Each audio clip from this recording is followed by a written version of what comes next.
My name is Gabriel. I'm from St. Lucia. Yesterday was Thanksgiving, right? So I would like everybody to give thanks. Can everybody hear me? Can everybody hear me? Yes. I'd rather using this one. Easy question, Mr. Chairman. What is this? It's red pepper. Red pepper. Do we agree? Mr. Chairman, again, it's not a trick question, right? Do you know how many seeds are in there? Do you know how many seeds are in there? A lot. Do we agree? A lot. But we don't know definitely how many seeds, right? We can see it. And I'm here to tell you that behind this fruit here, there are 20 injustices that migrant farm workers face in Canada. 20 injustices. And that is what my story is about. That the fruits that we eat, the vegetables that we eat, that there are 20 injustices. Yesterday was Thanksgiving. Who did we give thanks to? Why did we give thanks? We don't know. I don't know. But to tell you my story, I want to tell you, just before I'm from St. Lucia, and you know St. Lucia is in the global south, right, as you saw in the map that was previously shown. And there's a big divide between the north, the developed, and the south. Global inequality, that inequality, it's not an accident, it's by design. And I would like to encourage each and every one of you to watch LIFE, L-I-F-E, and DEBT, D-E-B-T. These are the structures that Canada is part of that creates that divide. Talking about that divide, I want to tell you, before I came to Canada, my father was arrested and taken to court. He was taken to court for stealing a cow. Now in my home country, what is a cow? A cow is not just an animal. A cow is an emergency fund. To have an animal just feeding on grass, and after a couple of months, you can make money out of that. That's an emergency fund for people in my home country. For somebody to steal your emergency fund, how would you feel? How would you feel, Mr. Chairman? Sorry? Angry. Angry. Show me that you're angry, Mr. Chairman. Well, that's exactly what happened. So the person decided to take my father to court. But my father, when he got to court, during the matter, he said he didn't have a lawyer. Something important like that, he didn't have a lawyer. You know what he said? He said one day he was walking home. He saw a really, really nice rope. I think I have a nice rope, Mr. Chairman. He saw a really, really nice rope. That's what he said. He decided to drag that rope home, and when he got home, what did he get? A cow. Is that looking like a cow? Is that looking like a cow, Mr. Chairman? That's the closest I could get, right? That's all he said. He found a nice rope, he dragged the rope home, and when he got home, he decided to check the other end. And at the other end, he found a cow. In a similar way, I was in my home country, and I was forced to pick up a rope. I was forced to pick up a rope.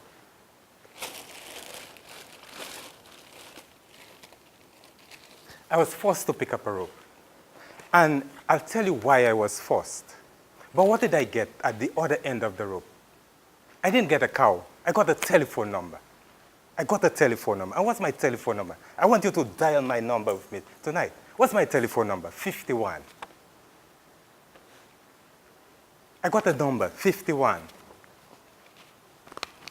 What's my number? 20. Next number, 20.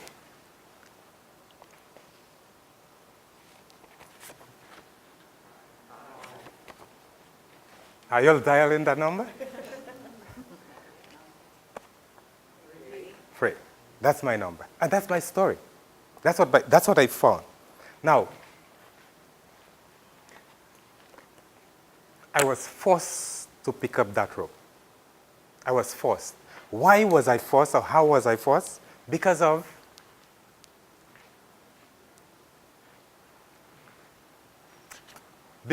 global inequality, which is just what I told you.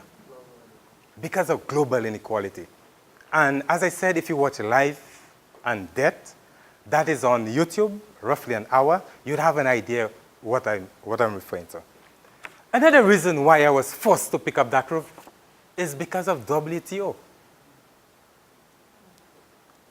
My country, the main crop in my country was bananas. America said, no, no, no, you cannot have preferential treatment in Europe. No, that's not fair trading. So America challenged that through WTO. Who are the people behind WTO? That is the question.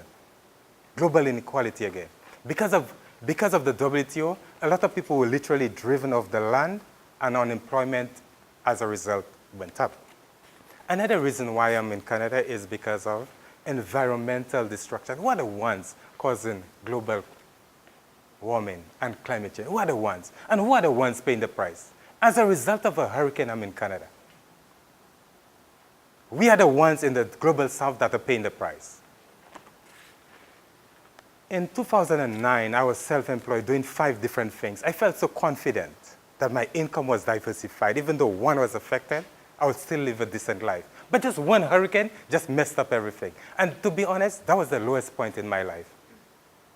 To be unemployed and with a family to support, that was the lowest point. And it was then I got that opportunity to work in Canada as a migrant farm worker. Ed did a great job. I don't even know what more to tell than to share a little part of my story, right? 31 years ago, this year, 31 years ago, I was on the verge of leaving school without completing a full secondary school education. And thanks to Canada, 45 years ago, they gifted us with a secondary school, and I was able to get a spot at that school. So Canada have been good to me in my home country 31 years ago. Canada have been good to me when I became unemployed. Wouldn't you feel wonderful and great to come to that country that have been so good to you in your home country? That was the feeling.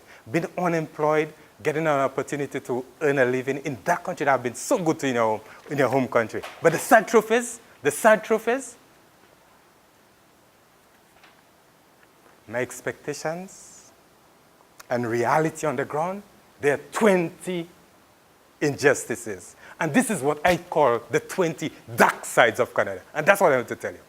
And the simplest way I can think of telling you is the simplest way I can make my story is to show you in the form of a plant. Now, this plant here, it's a 51-year-old tree. And what does that plant represent? What does that tree represent? The Seasonal Agricultural Workers Program, which my colleague just told you about. 51 years. Can I carry a 51-year-old tree? But this number is important to me. When I turn that number back to front, 51, it's 15 years. I am here today, right here today, because of people like Ed and the people in my group. For 15 years, they've been a voice for the voiceless in Canada. For 15 years.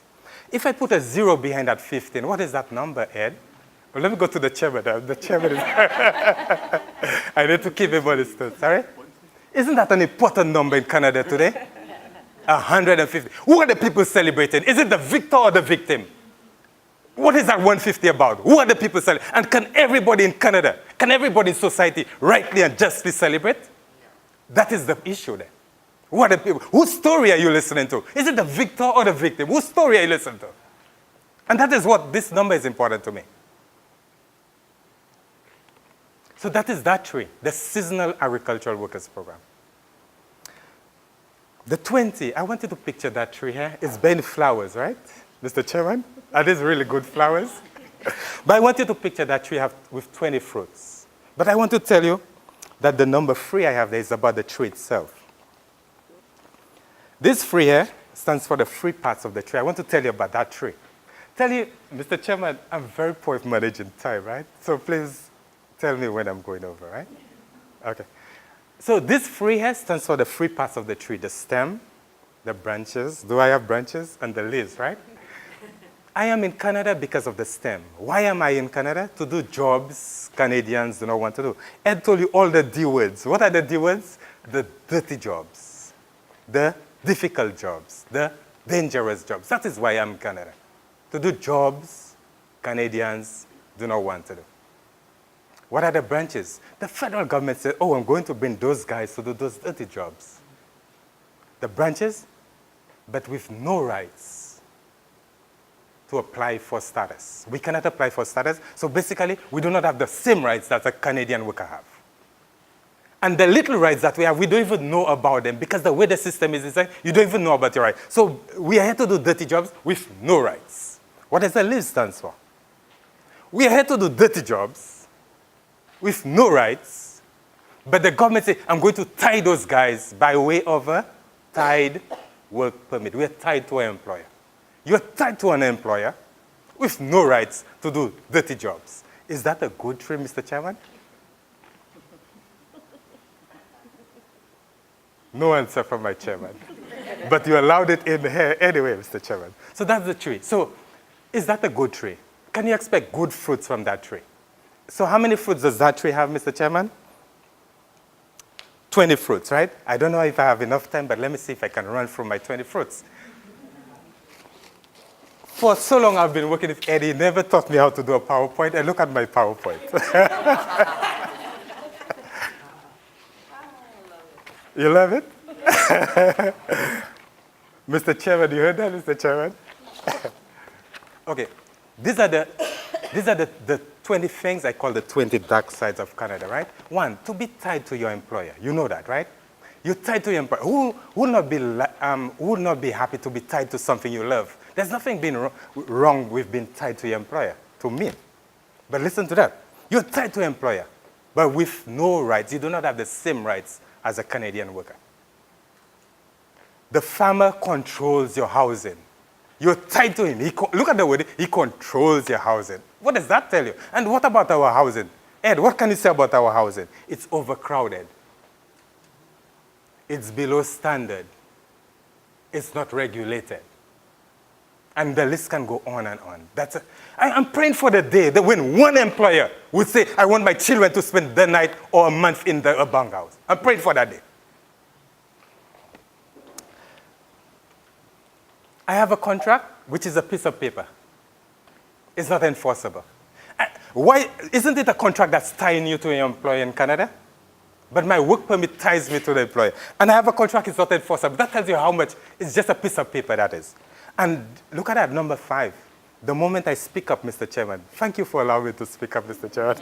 The moment I speak up, my employer sends me back home. The threat of deportation keeps me quiet. The threat of deportation keeps, that's why you do not hear about these stories. That's why Ed had to tell there's a connection between the city and the farms, the urban, the rural areas. Because the threat of deportation keeps us quiet.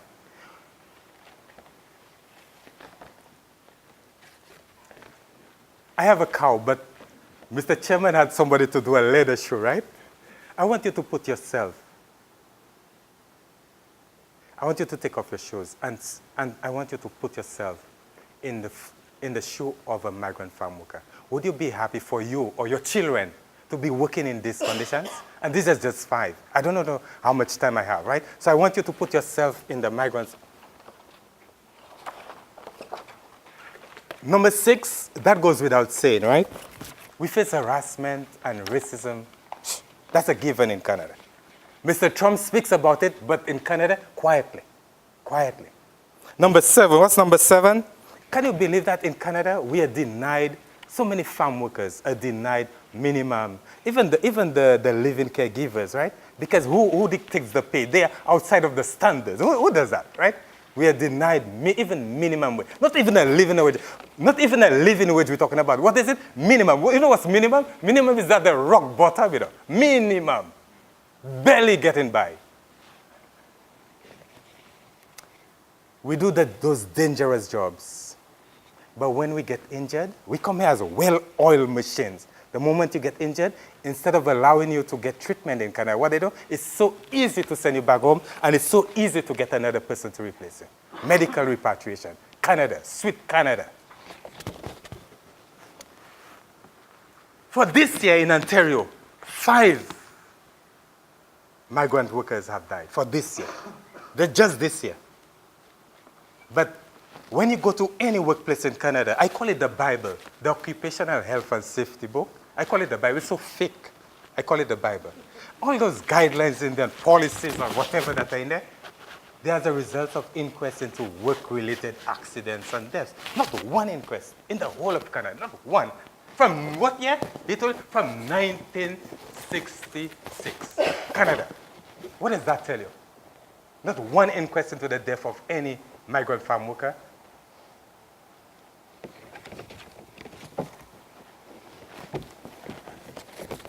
How am I doing with time, Mr. Chairman? I don't have money to pay you for time, Mr. Chairman. How am I doing? Keep going, okay? Where am I, number 11? You see, our problem is the labor laws, you're outside of the standards, right? The labor laws excludes us. We are under the table. I'm so happy you didn't cover that table, Mr. Chairman.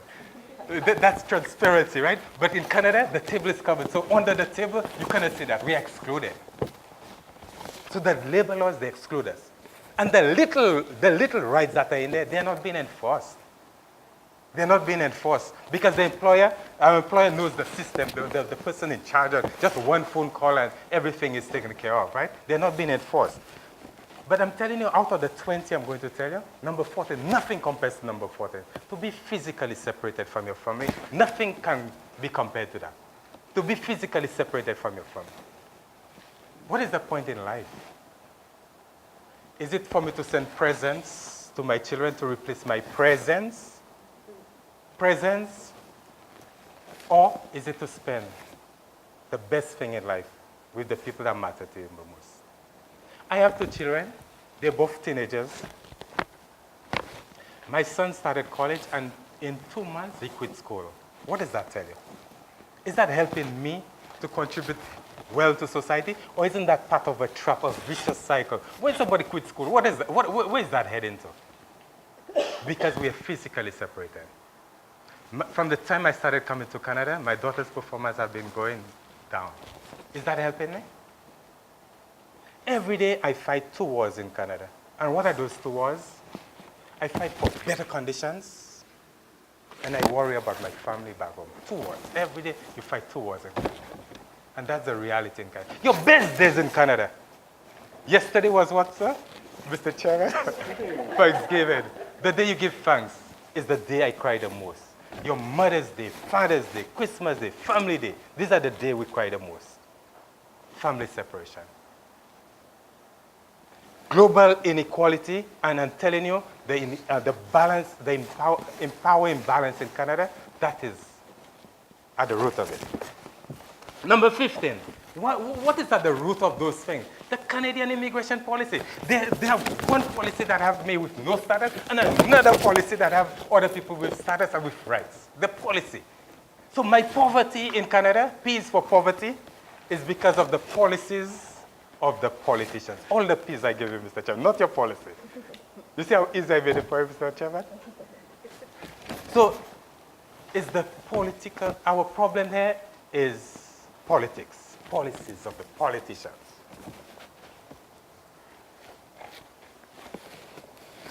How am I doing this time, Mr. Chairman?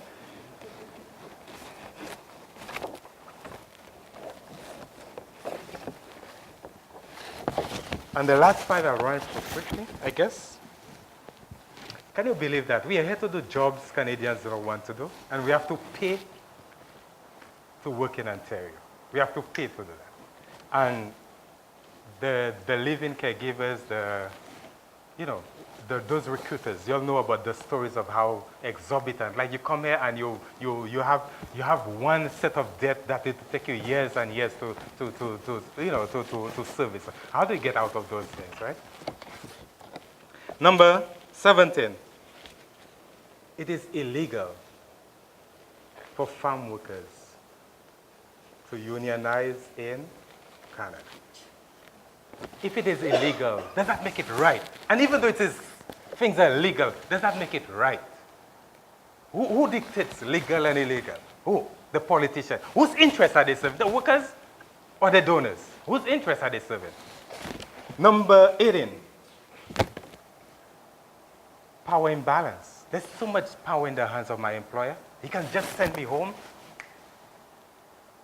What is there to defend me? Is there any recourse for me? Number 19, look at that again. Canada can go to China. I have to come on stage for me to show my chairman that. Canada can go to China and tell China, you need to improve your human rights. Canada can go to the UN and tell the UN the same rights and privileges that my citizens enjoy, I'll extend them to refugees. Canada. But does Canada tell you that in 2017, there are over 70 indigenous communities with the most basic. Right, what is that? Is it hydro or is it water? The land of many waters. What does that tell you? Number 20, look at the injustices. Number 20, last year the federal government claimed that they're doing a review of the temporary foreign workers program. A review. The word review gave me confidence that they'll do a good job. And that's the intention, that's a political word. Review. But look at the manner in which it was done. They never invited us. It wasn't televised. Transparency, right? And look at that. We are demanding one thing.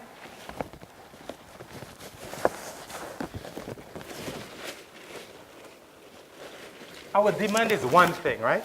And what is our demand? Mr. Chairman, I want you to call it out. They would hear you better. Status now. That is our demand. Status is rights. Rights, if we have rights, it would help us to take care of most of these challenges. Not all, most of them. Status. But you know what the federal government came up with? They came up with 21 recommendations. 21. Tell me, is there a place in Toronto where you can buy a pot, and if you put one egg in that pot, you'll get 21 eggs? I want to know, is there a place? And that's your government. We're asking for one thing, they give us 21. But what is that 21? The 21, it goes all around the bush, and it does not hit the nail on the head. That's your government. That's our government.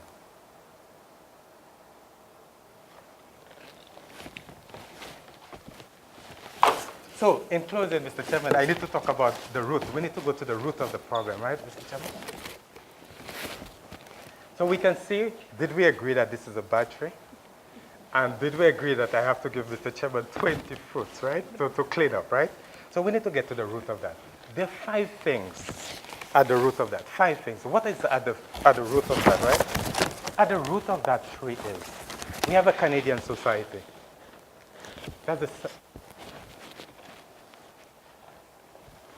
Mr. Chairman, do you rather a kiss or a slap, Mr. Chairman? That's a simple, it's not a trick question, simple question. A kiss or a slap? A kiss. Beautiful. Mr. Chairman, if I tell you that the kiss is a lie and the slap is the truth, which one do you want, Mr. Chairman? Do not answer.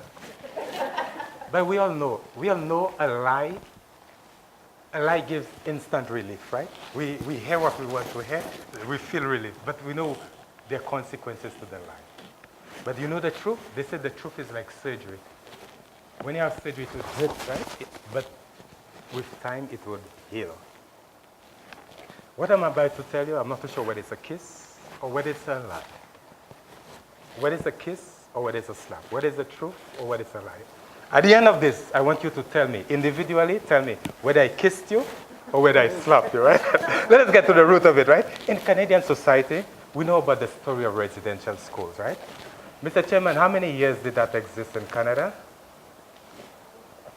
You forgot, Mr. Chairman. That's your homework, number 1, Mr. Chairman.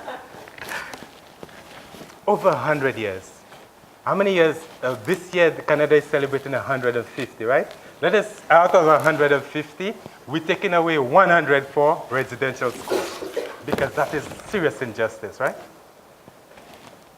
The 60 scope, for how many years did is it 60 years, Mr. Chairman? For how many years did that exist? I'm not too sure. But listen to that. Only last week they said that the government is taking settlement, right? Did they? Was that 60 scope? Was that fair treatment? What about THC? What is that? I didn't even know about it. Last week I got to know about that in Canada. That existed in Canada. What is that? The home children. Over 100,000 children were taken from orphanages in England to work on farms in Canada. They said that the abuses were endless. Orphanages, no parents, nobody to take care, to look after them. So, you know what, abuses in Canada. I didn't even know about this thing. How many years? Oh, maybe 100, from 18 something to, Canada. What is the other one? The Chinese railway workers. The Chinese railway workers. We all know how they were used in Canada. They were abused in Canada. And at the end, what happened? They were refused in Canada. And the Seasonal Agricultural Workers Program, how old is that program? 51 years. So if we take away 100 for just residential school, and we take away 51 for this program, what figure are we left with, Mr. Chairman? Huh?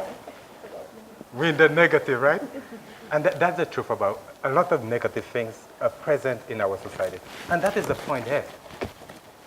That I'm telling you that the fruits that you eat, the vegetables that you eat, there are a lot of negatives. There are 20 negatives behind that. 20 negatives. So the question is, when you buy your fruits and your vegetables, are you buying it from people who respect or who exploit? Who respect the soil or exploit the soil? Who respect the workers or exploit the workers? Who respect the environment or exploit the environment? That's the question. At the root of our problem, at the root of that tree, at the root of society, are the politicians who are putting those negative stuff into motion. That's at the root of the problem. At the root of the problem are the laws and the policies of those politicians. One policy have me with no rights. Another policy have the employee with so much rights, so much power. But ultimately, at the root of the problem might be you, Ed. At the root of the problem. At the root of the problem might be the chairman too, let me see. At the root of the problem might be you, Mr. Chairman. It might be you, Kara. At the root of the problem might be you, might be me. But every time I point my finger, freeze coming back. It might be me too. At the root of the problem might be us. We choose to ignore these problems, or we choose to sit by and do nothing about it. The question is, when I look at my hand as a migrant farm worker, there's no power in there. I don't have a vote, so there's no power in there. But when I look at your hands, Mr. Chairman, I can have a good look. That's a hard working, but I see lots of votes in there. There's power. I'm interested in that, Mr. Chairman. That's the difference. The politicians are interested in your vote. And that is where you come in, I come in. That you can apply pressure. At the root of the problem are political stuff, right? At the root of the problem is politicians and the policies. At the root of the solution, the root to our solution is to change those laws and those policies. How do we do that? I can figure out 101 ways to do that. But ultimately, not until we change the laws, those unjust laws, unjust policies, not until we change them would we really say that we've done something. How do we change them? Organize is one. But to be organized, to hit the nail on the head, you need to call up your MP. Who is your MP, Mr. Chairman? Tell me now. That cannot be a homework. Freeland? Freeland? That's stolen. How can it be Freeland, Mr. Chairman? Mr. Chairman, very good. Your homework is to call her, to tell her, come here right now, Mr. Chairman. Yeah, our homework is to call our politicians, right? Call our politicians. You know what they say? Oh, in Ottawa, they, in our, how it's called?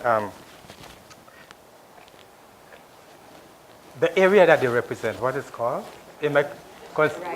Right. Yeah. People don't tell us anything about that. That's not an issue. That's what they say. But if you call, Mr. Chairman, would you encourage your family to call?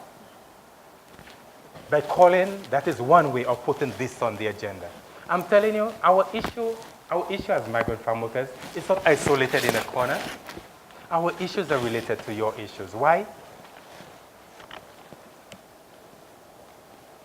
The federal government in power right now, they won on the ticket of real change.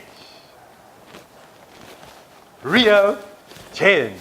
Where's the real change? You know what song they're singing now? New reality. And what's the new reality? Short-term employment. Is that what you want? Where did they take that from? They took that from us. We are here temporarily, short-term. And now they're bringing it to mainstream employment. So whatever happens, we are guinea pigs, right? Whatever they do with us, they're bringing it to mainstream. So it's important that we stand together and work together, right? So in the interest of time, I would like to thank each and every one. In closing, I want to say two little things. I have a petition that I would encourage you to sign. And there's a space in it. In addition to your telephone number, or rather your email address. That's one. I also have a flyer in there that I'm hoping that you'll take one. But ultimately, I hope that I've touched you. Telling you my story is not an easy thing for me. But I feel confident that the opportunity that you've given me, I've made use of it, knowing that my story, my telephone number, it's not a unique number. It's the same number that temporary foreign workers in Canada face. That's the same number. If you dial that number, 100, thousands of telephones will ring. This is what we go through every day. That's why I feel confident that the time I have given, that I speak not only for myself, share my story, but the stories of all the hands that go to put food on your table for 51 years. Thank you.